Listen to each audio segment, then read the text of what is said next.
तो फ्रेंड आज हम लोग डिस्कस करने वाले हैं सी प्रोग्रामिंग में form of a C program, यानी सी प्रोग्राम का फॉर्म किस तरीके का होता है, किस फॉर्मेट में होता है सी प्रोग्राम, उसके बारे में हम बात करने वाले हैं। और इससे पूर्व सेक्शन में हम लोगों ने हमारे फर्स्ट सी प्रोग्राम को देखा था और उसी से रिलेटेड जितने भी टर्म्स हैं उन टर्म्स को हम लोग आने वाले वीडियो सीरीज के अंदर डिस्कस करेंगे। तो form of a C program क्या होता है? पहला पॉइंट इसके अंदर कह रहा है कि form of a C program indicates how it has to be written, यानी जो फॉर्म होता है सी प्रोग्राम का वो इंडिकेट करता है कि कैसे जो आपका कह सकते हैं कि किस तरीके से इसको हम लोग लिखेंगे वो आपका क्या होता है, फॉर्म होता है।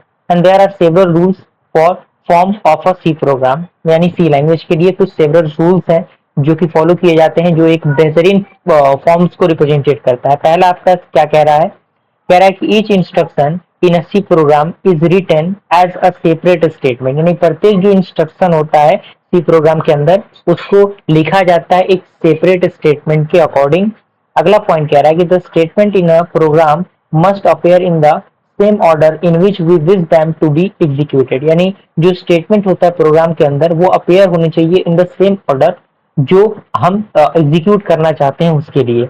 अगला पॉइंट कह रहा है कि blank spaces may be inserted between two words to improve the readability of the statement, यानी जो ब्लैंक स्पेसेस अगर हम दो वर्ड्स के बीच में देंगे तो वो क्या करेगा, उस जो कोड है उस कोड के अंडरस्टैंडेबिलिटी को, रीडेबिलिटी को क्या करेगा, इंप्रूव करेगा, जिससे कोई भी इन फ्यूचर उस चीज को पढ़ना चाहता है, उस चीज पे अगर आता है तो उसे वो चीजें समझ में आ सके। ओके। अगला पॉइंट कह रहा है कि all statements should be in a lower case letter, यानी प्रत्येक जो स्टेटमेंट होना चाहिए वो लोअर केस के अकॉर्डिंग होना चाहिए।